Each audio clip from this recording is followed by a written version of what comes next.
Jake Ellenberger is, I would call him just the quintessential learner, the quintessential athlete, the quintessential martial artist, really, in a lot of ways.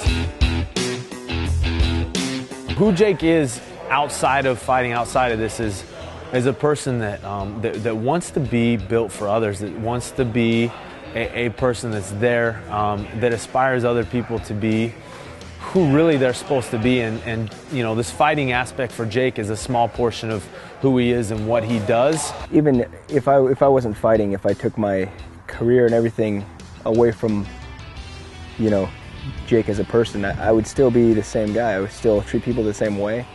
I know this, having a support structure is extremely important. It's huge. It really is, especially when you compete in an individual sport. He's loyal to who he works with. He puts great people around him, and he's extremely trusting. If you tell him to do anything, he'll do it because he trusts you. Even as my career's kind of progressed and I've, you know, became more well-known or have had more fans, it's really, the way I treat people hasn't changed. I think I'm always going to be the same person, you know, and treat people the same way. But so for me, it doesn't matter how much money I have or how famous you are. You know, that doesn't go anywhere. It's a very materialistic, very self-centered kind of objective. But for me, it's, you know, just the way you treat people. That's something that that's what someone's really going to remember is the people that can't do nothing for you. You know, how do you treat people that aren't going to do anything for you.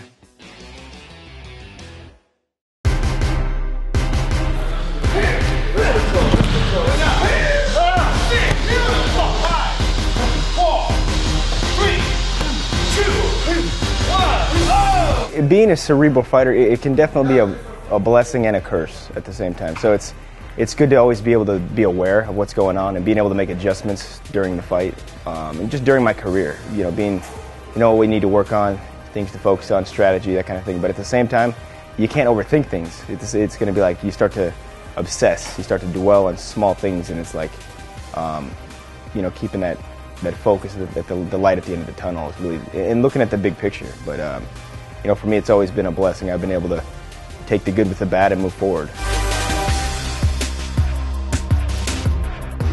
Jake is a cerebral fighter because he's very observant about all of the surroundings around him.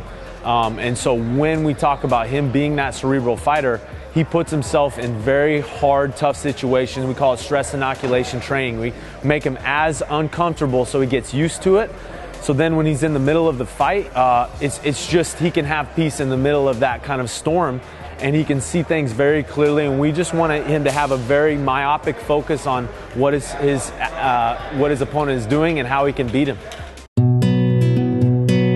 Fighting is the single toughest sport in the world. There's no harder sport, there's no tougher sport to be consistent at, and there's no just mentally tougher sport in the world. For me, I've been fighting for the same reason ever since I started fighting, which is to become world champion.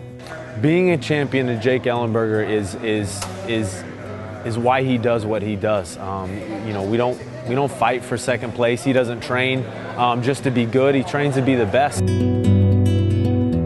know, the future for me, I have so much ambition, especially in this sport, competing. Like I don't look in the rearview mirror. I've had a lot of bad things happen to me in my life, but you know, that's with everybody. That's life. I'm excited to become world champion, and I haven't. There's not a second in the day I don't think about it, and I'm obsessed with that goal. But you have to be. You really do. You know, you have to really move over speed bumps and forget about them. You know what I mean? Like that's just one thing for my future. You know, it's just going to be. I'm just having that sense of urgency. You know, having a sense of urgency and that ambition to aspire. You know, aspiring to be the best. That's the only thing I focus on. So, guys, it's so important to get that muscle memory down, especially when you're tired. Especially when you're tired. I know it's hard.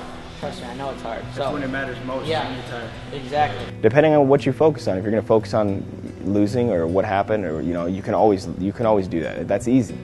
It's easy to do. It's easy to think about mistakes you've made or think about the past, but I forget about that real quickly. So it's where I'm going and what I want to accomplish is all I think about.